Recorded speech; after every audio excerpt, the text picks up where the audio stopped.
हम लोग जो है पिछली बार बहुत दिन पहले पढ़ाई किए थे, तो हम लोग सीखे थे प्रिपरेशन, ठीक है ना। इस बार हम लोग पढ़ेंगे प्रिपरेशन ऑफ कोलाइडल सॉल्यूशन, पढ़ चुके हैं। अब इस बार पढ़ेंगे प्यूरिफिकेशन ऑफ कोलाइडल सॉल्यूशन, ठीक है। जब हम लोग कोलाइडल सॉल्यूशन बनाते हैं, जब प्रिपेयर करते हैं, तो उसमें इम्प्योरिटीज रह जाता है, तो उस इम्प्योरिटीज़ को रिमूव करना पड़ेगा। एक्चुअली जब हम कोलाइडल सॉल्यूशन बनाते हैं तो केमिकल रिएक्शन कराते हैं, तो कोलाइडल पार्टिकल्स बनता है, साथ में कुछ इलेक्ट्रोलाइट्स भी बन जाता है साथ में। तो जो इलेक्ट्रोलाइट्स है वो इसके स्टेबिलिटी को हैम्पर करता है, तो हमको उस स्टेबिलिटी और उसके अलावा दूसरे इम्प्योरिटीज़ भी बनता है जो क्रिस्टलॉइड इन नेचर होता है। वो सब इम्प्योरिटी जितना भी होता है क्रिस्टलॉइड इन नेचर होता है, मतलब वो सॉल्यूशन टाइप का होता है। तो उसको हमको रिमूव करना है, उसको मिनिमम लेवल पर रखना है, उतना ही लेवल पर रखना है जितना से कि उसका स्टेबिलिटी मेंटेन हो। तो ये जो इम्प्योरिटीज़ का जो रिमूवल होता है कोलाइडल सॉल्यूशन से बनाने के समय, जब प्रिपरेशन करते हैं तो उसमें साथ में अनवांटेड मटेरियल्स बनता है, अनवांटेड सॉल्यूशंस बन जाता है, जिसका रिमूवल होना ज़रूरी है। अगर रिमूव नहीं करेंगे तो इसका स्टेबिलिटी डिस्टर्ब हो जाएगा कोलाइडल सॉल्यूशन का। तो उस प्रोसेस को हम लोग बोलते हैं प्यूरिफिकेशन, ठीक है। तो हम लोग पढ़ेंगे purification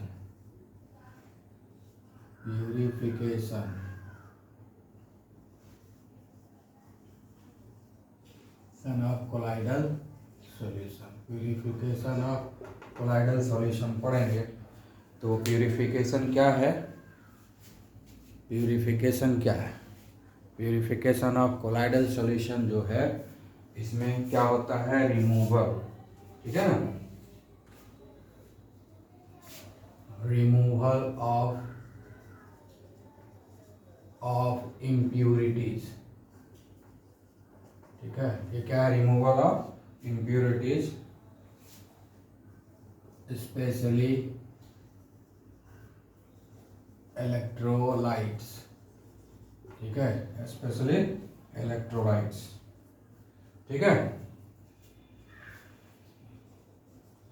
which can destabilize the solve मतलब क्या होता है? कोलाइड्स। तो ये हुआ हमारा प्यूरिफिकेशन, इसको हम लोग बोलते हैं प्यूरिफिकेशन, ठीक है। तो कैसे रिमूव करते हैं? रिमूव करने के लिए बहुत सारा प्रोसेस है ना। प्यूरिफिकेशन करने के लिए बहुत सारा प्रोसेस है। सबसे पहला प्रोसेस जो पढ़ेंगे वो है डायलिसिस, है ना। Dialysis is the process in which we can remove the impurities like electrolytes from the colloidal solution, ठीक है। तो इस प्रोसेस में हम लोग को क्या करना है? मैनुअली रिमूवल ऑफ क्रिस्टलॉइड होता है। तो डायलिसिस का जो मेन थीम है, डायलिसिस का जो मेन थ्योरी है क्या? इसमें हम लोग पार्चमेंट, है ना, पार्चमेंट पेपर का यूज करते हैं। डायलिसिस में क्या करते हैं? पार्चमेंट पेपर का यूज करते हैं। तो हमारे पास एक प्रिंसिपल है, जो डायलिसिस में जो एक प्रिंसिपल है। प्रिंसिपल क्या है? डायलिसिस में एक प्रिंसिपल है, और प्रिंसिपल क्या है? वो प्रिंसिपल ये है कि क्रिस्टलॉइड कैन पास, है ना, क्रिस्टलॉइड और solution can pass through parchment paper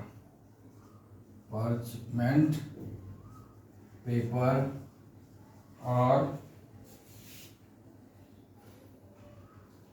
animal membrane, parchment paper or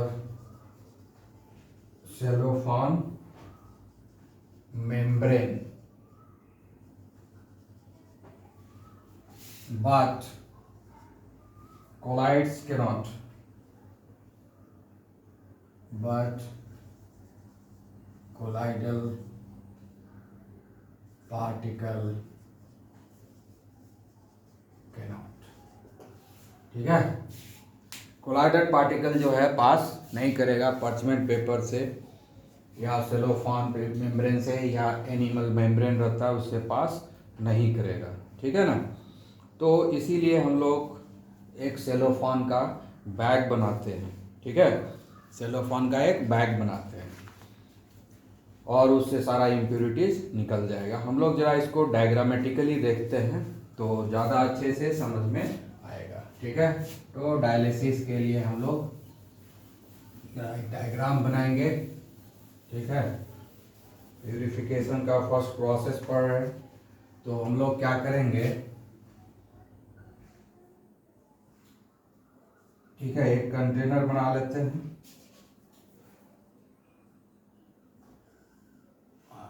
और इसमें जो है हैंग कर दिए, ठीक है। यहाँ पर जो है ना, ये जो है सेलोफान को बांध दिए, यही है बैग। ये क्या है, पार्चमेंट बैग है, पार्चमेंट और सेलोफान बैग, ठीक है। इसके अंदर जो है कोलाइड रखा हुआ है, इसके अंदर जो है सॉल रखा हुआ है ना, ये सब है सॉल रखा हुआ है, ये सब दिखा रहे हैं कोलाइडल पार्टिकल, सॉल है। अब एक कंटेनर हम लेंगे, ठीक है। इस कंटेनर में हम पानी यहाँ तक दे देंगे, ठीक है। ये कंटेनर में क्या है, वाटर है, फ्रेश वाटर है ना, हमेशा देंगे फ्रेश वाटर, ठीक है। ये फ्रेश वाटर है, ठीक है। और यहाँ पर एक आउटलेट रहेगा बना हुआ, यहाँ पर क्या रहेगा, एक आउटलेट है और नीचे से रहेगा इनलेट, ठीक है।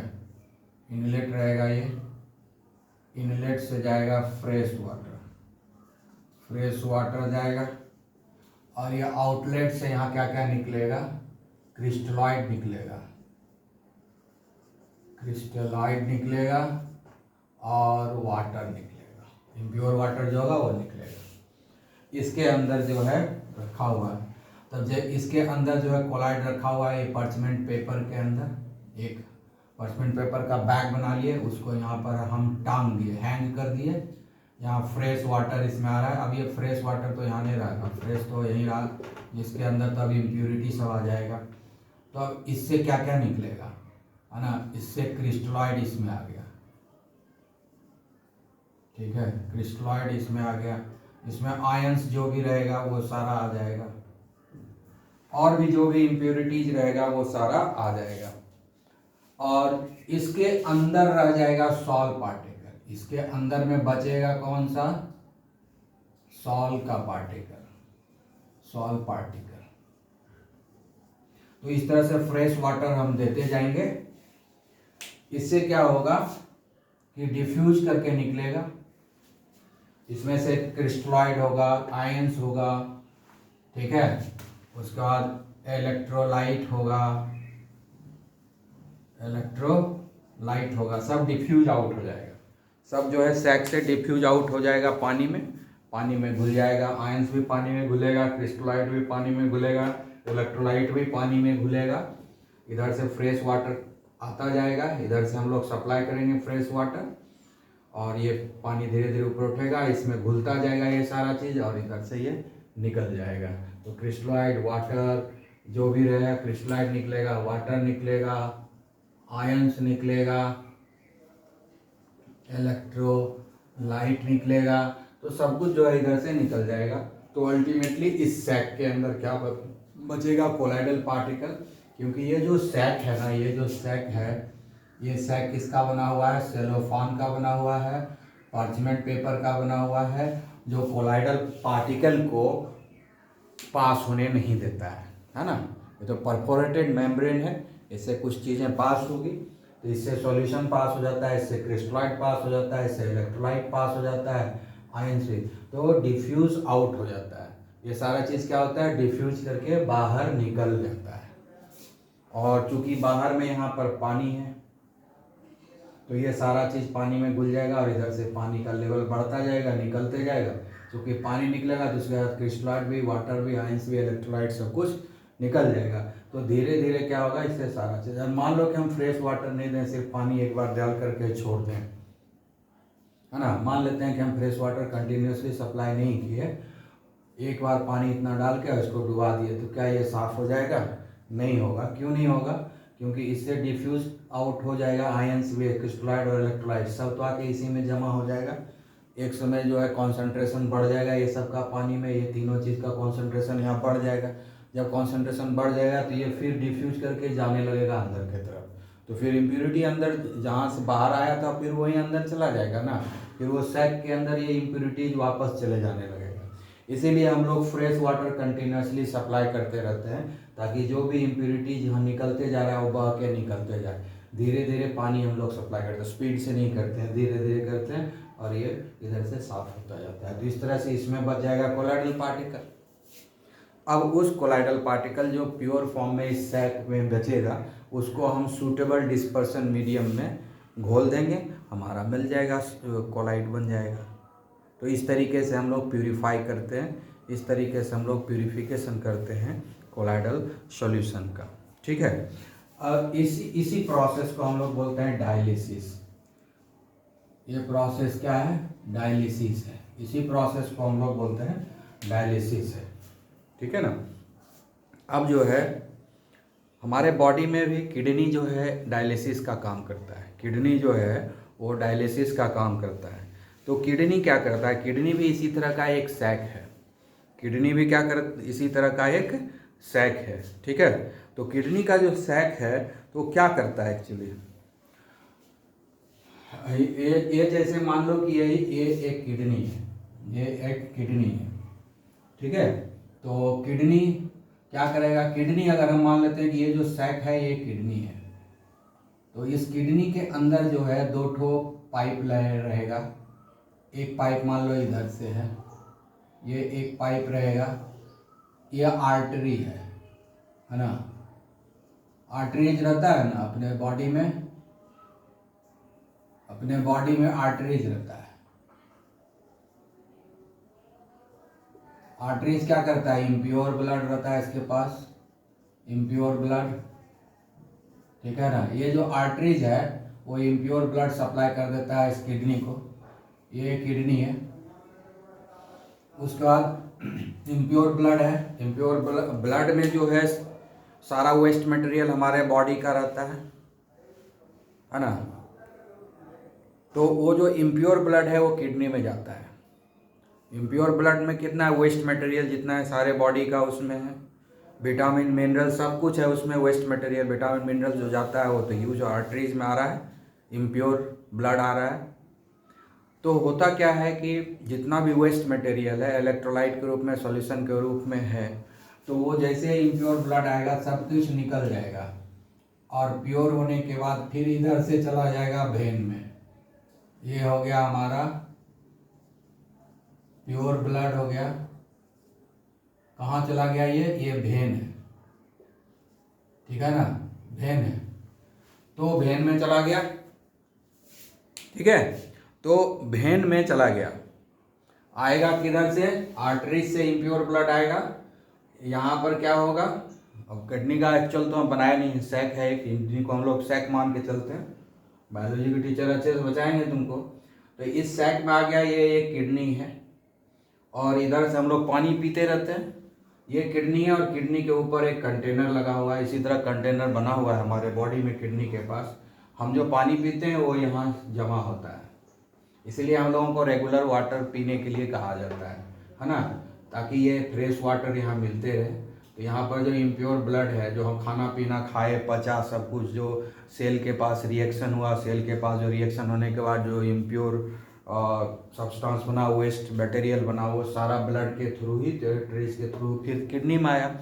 किडनी में जब आया तो इसमें जो ब्लड का पार्टिकल है वो तो कोलाइड्स है, ब्लड का पार्टिकल जो है आरबीसी, डब्ल्यूबीसी, वो सब क्या है? कोलाइडल पार्टिकल है ना। प्लाज्मा, ये सब क्या है? कोलाइडल पार्टिकल है। प्लाज्मा हुआ, आरबीसी, डब्ल्यूबीसी, और भी जो ब्लड का मेन कॉन्स्टिट्यूएंट है वो सारा का सारा कोलाइडल पार्टिकल है।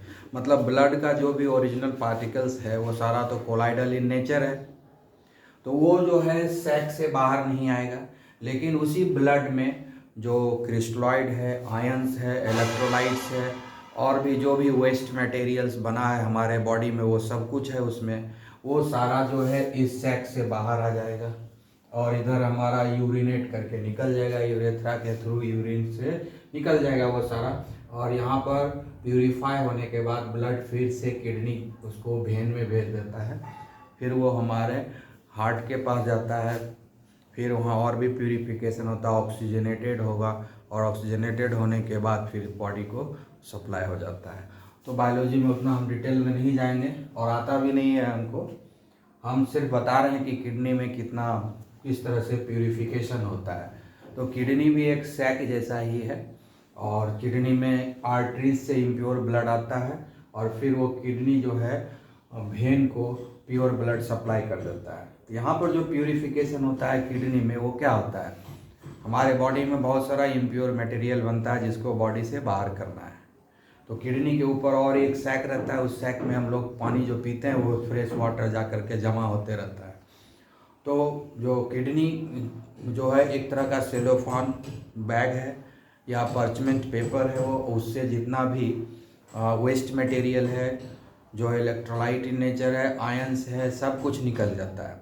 और जो ब्लड का जो ओरिजिनल पार्टिकल्स होता है, आरबीसी, डब्ल्यूबीसी, प्लाज्मा और जो भी है उसका कॉन्स्टिट्यूएंट, वो सब कोलाइडल इन नेचर होता है। वो सैक से बाहर नहीं निकलेगा क्योंकि कोलाइडल पार्टिकल को ये सैक बाहर निकलने नहीं देता है।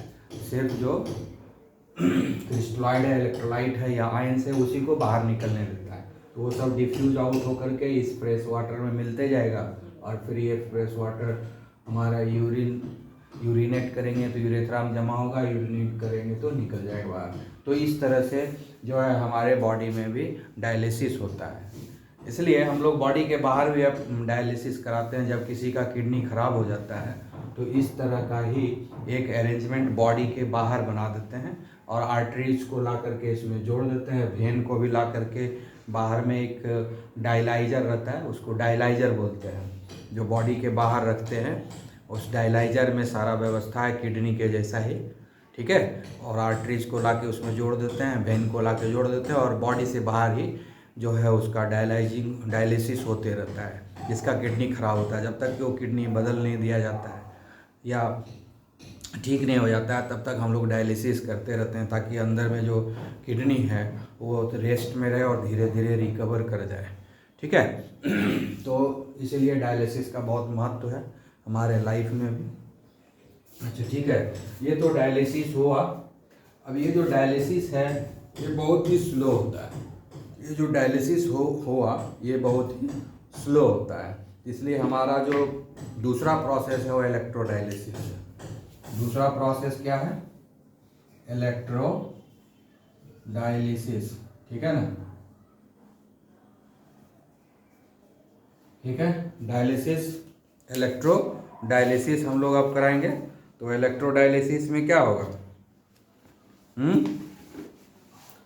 इलेक्ट्रोडायलिसिस, हम लोग इलेक्ट्रोडायलिसिस करेंगे। तो इलेक्ट्रोडायलिसिस में इसलिए करते हैं ताकि ये ही प्रोसेस जो है फास्ट हो जाए। इस प्रोसेस को फास्ट करने के लिए हम इलेक्ट्रोडायलिसिस करते हैं।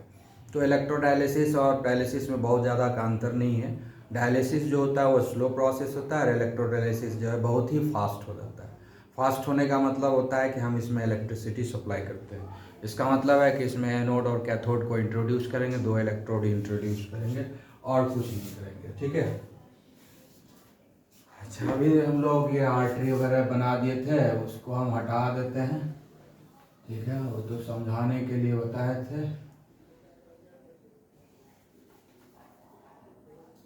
ठीक है। अब हम क्या करेंगे, यही चीज तो रहेगा ही ना।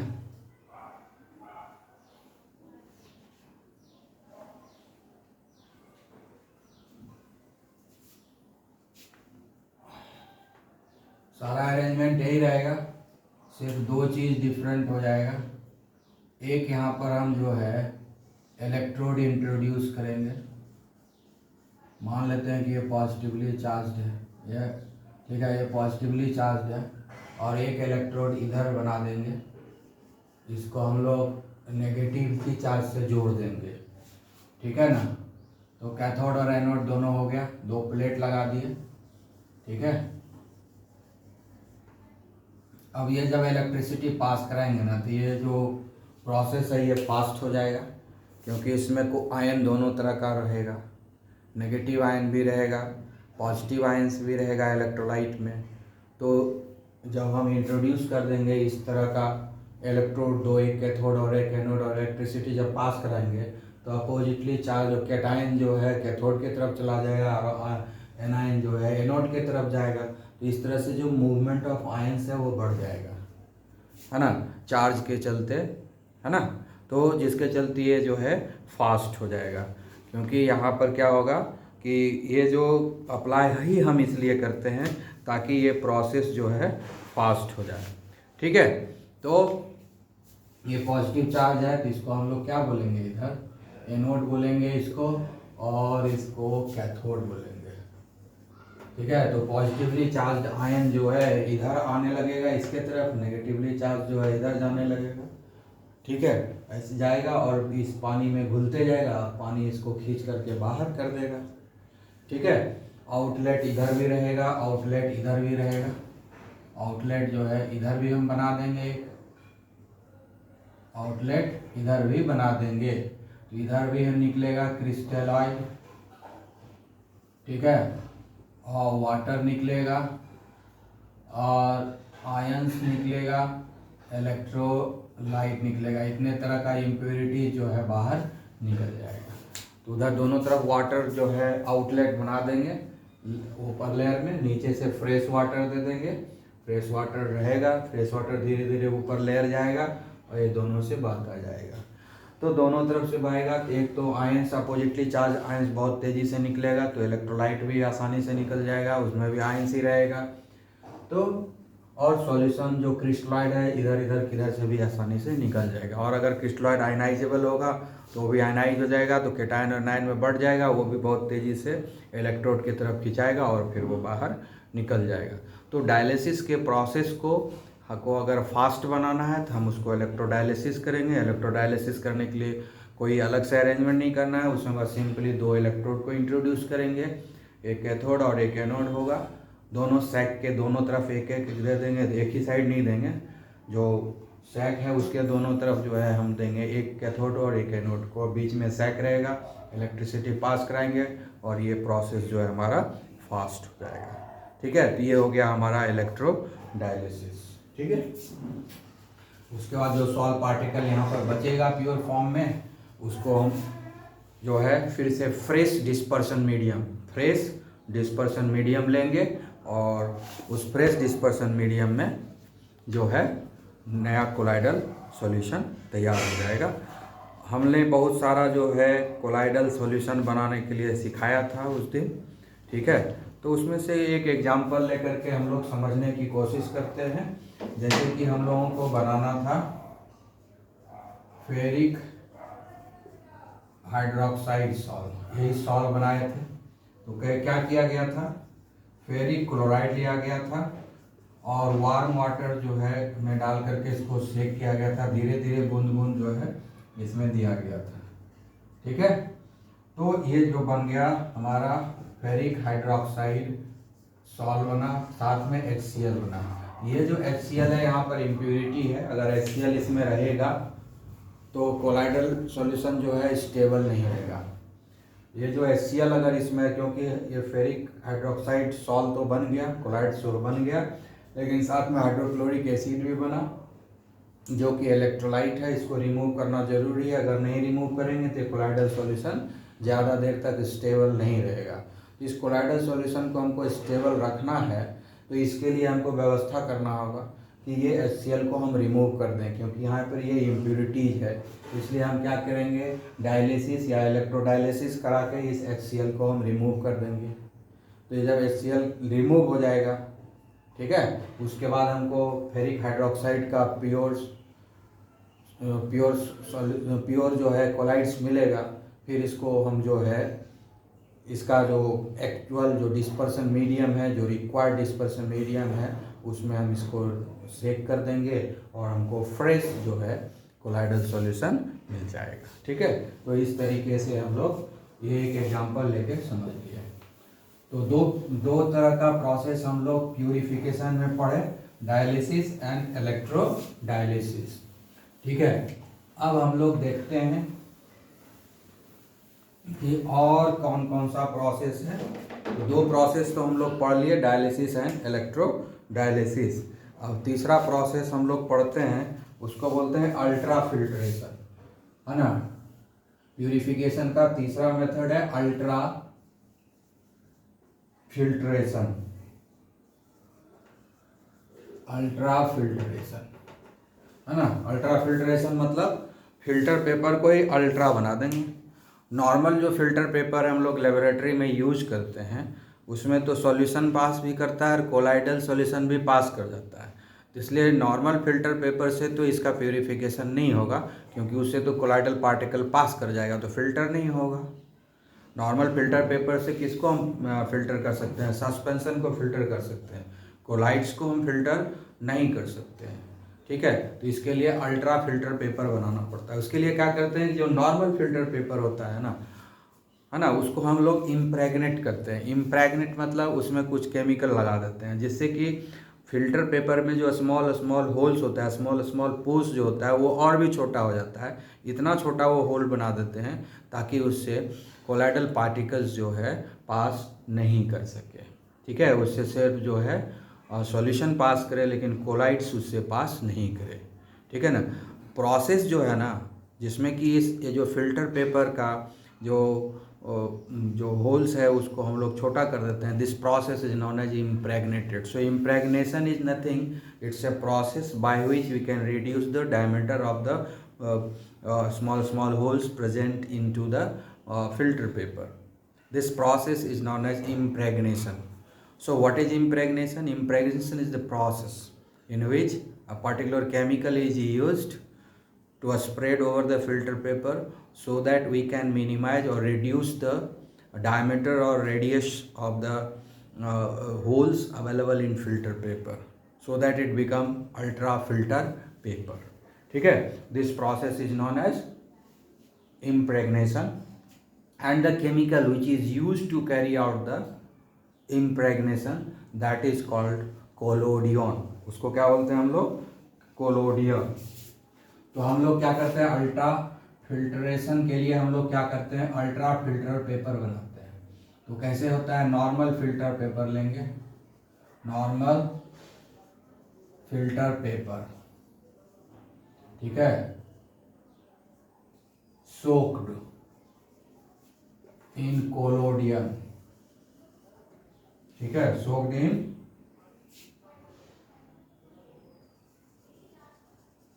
कोलोडियन और जिलेटिन। तो ये दे देता है ultra filter paper, ultra filter paper. एक प्रोसेस ये है। दूसरा प्रोसेस है normal filter paper soaked in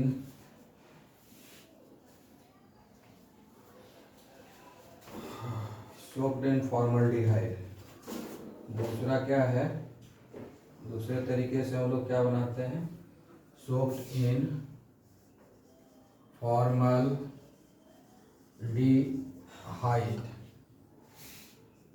then dried, सुखा दिए, then we get ultra filter paper। ठीक है, अब वहाँ जो कोलोडियन है, अब ये कोलोडियन क्या है ना, ऊपर में हम लोग बात किए ना collodion.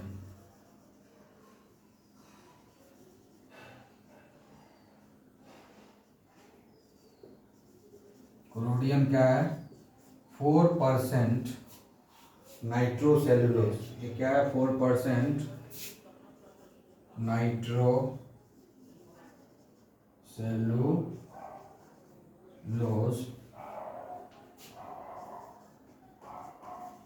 mixed in ether and alcohol। ये जो कोलोडियन है ये 4% नाइट्रोसेल्यूलोज को हम मिक्स कर देते हैं। 4% नाइट्रोसेल्यूलोज सॉल्यूशन, 4% नाइट्रोसेल्यूलोज सॉल्यूशन को हम लोग क्या करते हैं, मिक्स कर देते हैं ईथर एंड अल्कोहल में। अब ये जो हमको मिल गया ना सॉल्यूशन, ये हो गया कोलोडियन। अब इसी में हम नॉर्मल फिल्टर पेपर को डुबा देते हैं, नॉर्मल फिल्टर पेपर को डुबा देते हैं और उसके बाद फिर उससे प्रोसेस ऑफ डायलिसिस शुरू करते हैं। ना डायलिसिस तो नहीं करते, मतलब फिल्टर कर देते हैं। यहाँ डायलिसिस नहीं होता है। डायलिसिस का मतलब हुआ कि सैक बनाएंगे, फ्रेश वाटर, फिर डिफ्यूजन होगा, ऐसा नहीं है। यहाँ पर डायरेक्ट फिल्टर करेंगे कोलाइडल सॉल्यूशन को। तो पहले हमको अल्ट्रा फिल्टर पेपर तैयार करना है। तो अल्ट्रा फिल्टर पेपर तैयार करने का दो तरीका है। एक तो नॉर्मल फिल्टर पेपर लेंगे और उसमें कोलोडियन या जिलेटिन डाल देंगे, ठीक है, जिलेटिन या कोलोडियन डाल देंगे। ये चिपचिपा टाइप का होता है। और जो ये जो फिल्टर पेपर होता है, नॉर्मल फिल्टर पेपर, उसमें जो होल्स होता है ना, उसको छोटा कर देता है। उस होल्स को और भी छोटा कर देगा और माइक्रो बना देगा। इतना छोटा कर देगा कि उससे कोलाइडल पार्टिकल पास नहीं करेगा। सिर्फ उससे क्या पास करेगा, सिर्फ और सिर्फ जो है उससे सॉल्यूशन पास करेगा, क्रिस्टलाइट पास करेगा, आयंस पास करेगा और जो भी वेस्ट मटेरियल होगा वो पास कर जाएगा।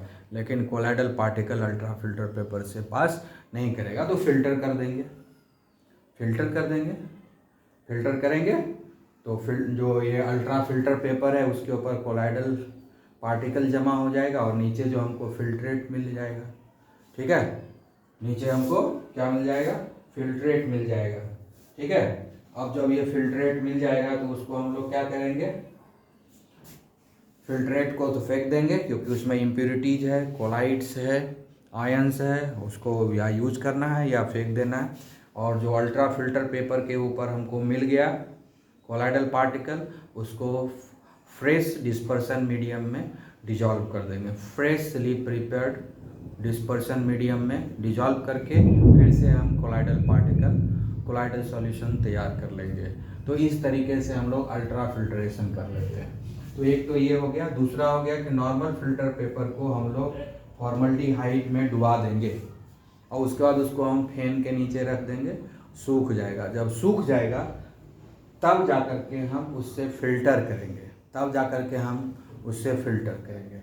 यहाँ पर सुखाना नहीं है। नॉर्मल फिल्टर पेपर को कोलोडियन में डुबा देंगे या जिलेटिन में डुबा देंगे, या डुबाना नहीं है तो फिल्टर पेपर के अपर लेयर पर, है ना, ये नीचे वाला लेयर हुआ फिल्टर पेपर का, ये अपर लेयर है, इस लेयर पर हम लगा देंगे कोलोडियन को, यहाँ पर पूरे में लगा देंगे और उसके बाद उसको हम फिल्टर करेंगे। डुबाने की कोई ज़रूरत नहीं है इसमें। ये अपर लेयर इस साइड को हम लोग उसके ऊपर एक कोटिंग कर देंगे कोलोडियन या जिलेटिन का, कोलोडियन या जिलेटिन का इसके ऊपर जो है लगा देंगे और उसके बाद फिल्टर पेपर कर देंगे। इस केस में हमको ड्राई नहीं करना है।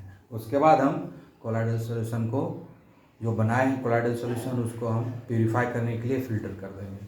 तो अल्ट्रा फिल्टर पेपर पर जमा हो जाएगा कोलाइडल पार्टिकल। फिर उसको हम लोग क्या करेंगे, ट्रांसफ़र कर देंगे डिस्पर्सन मीडियम में। फिर हमारा कोलाइडल सॉल्यूशन तैयार हो जाएगा और इधर जो फिल्ट्रेट है उसको हम लोग फेंक देंगे। और इस केस में क्या करेंगे, सेकंड केस में जो क्या करेंगे, ये दूसरे तरीके से जो अल्ट्रा फिल्टर पेपर बनाते हैं, इस केस में फिल्टर पेपर को डुबा देना ही है फॉर्मल्डिहाइड में, उसके बाद फिर सुखा लेना है ना। पहले को डुबाएंगे फॉर्मल्डिहाइड में, उसको सुखा देंगे। जब सूख जाएगा वो फिल्टर पेपर तब वो बनेगा अल्ट्रा फिल्टर पेपर।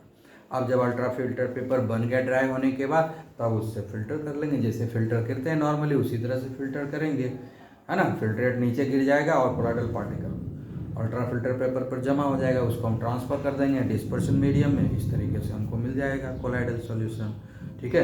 तो इस तरीके से हम लोग प्यूरिफाई करते हैं कोलाइडल सॉल्यूशन को, ठीक है। अब और एक मेथड है,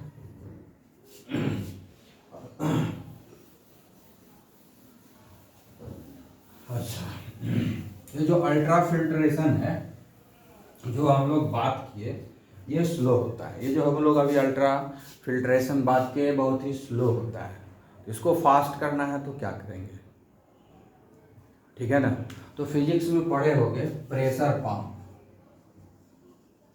प्रेशर पंप और सक्शन पंप, ठीक है, सक्शन पंप, ये दो पंप पढ़े हो, pressure pump and suction pump. तो हमको अगर ये अल्ट्रा फिल्ट्रेशन को फास्ट करना है तो प्रेशर पंप या सक्शन पंप का यूज करेंगे तो ये प्रोसेस फास्ट हो जाएगा। नॉर्मली अगर इस दोनों का यूज नहीं करेंगे तो प्रोसेस बहुत ही स्लो रहेगा। तो अल्ट्रा फिल्ट्रेशन को अगर हमको फास्ट बनाना है तो हमको प्रेशर पंप और सक्शन पंप का यूज करेंगे। और ये दोनों पंप का कैसे यूज होता है या फिजिक्स में पढ़ लेंगे कैसे वो पंप को यूज करते हैं। तो इस दोनों पंप का यूज किया जाता है जब हमको अल्ट्रा फिल्ट्रेशन को फास्ट करना है, ठीक है, इसको याद रखना है।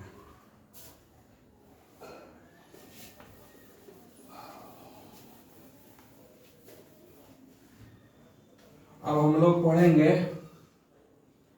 3 प्रोसेस पढ़ लिया, चौथा होगा हमारा अल्ट्रा सेंट्रीफ्यूगेशन, सेंट्रीफ्यूगेशन, ठीक है, अल्ट्रा सेंट्रीफ्यूगेशन, ठीक है। तो अल्ट्रा सेंट्रीफ्यूगेशन नाम से ही पता चल गया होगा, इसको हम लोग घुमा देंगे।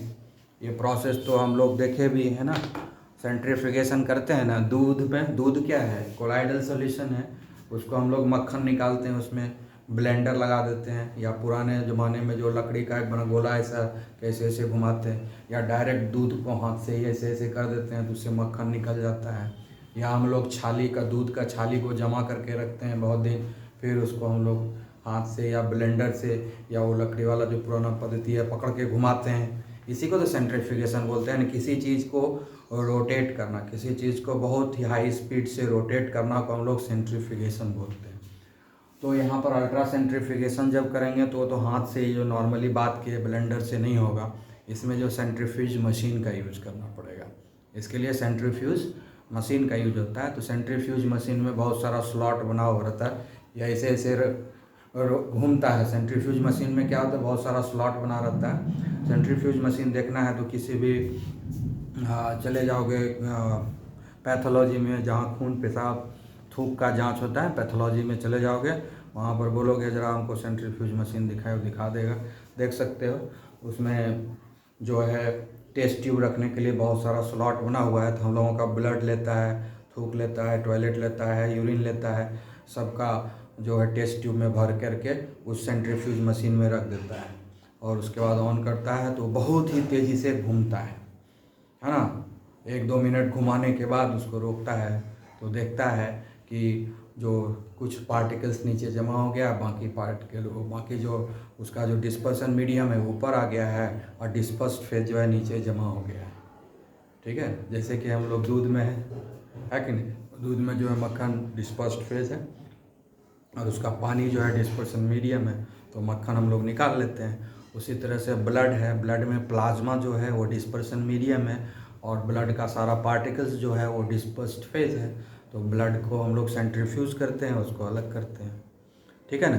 तो उसी तरह से अगर हमको यहाँ भी कोलाइडल पार्टिकल रहेगा, आर्टिफिशियली जो कोलाइड्स बनाएंगे उसको भी प्यूरीफाई करना है, क्योंकि जब हम बनाते हैं तो उसके साथ कुछ न कुछ इम्प्योरिटी रहता है, उसको इम्प्योरिटी को रिमूव करना है।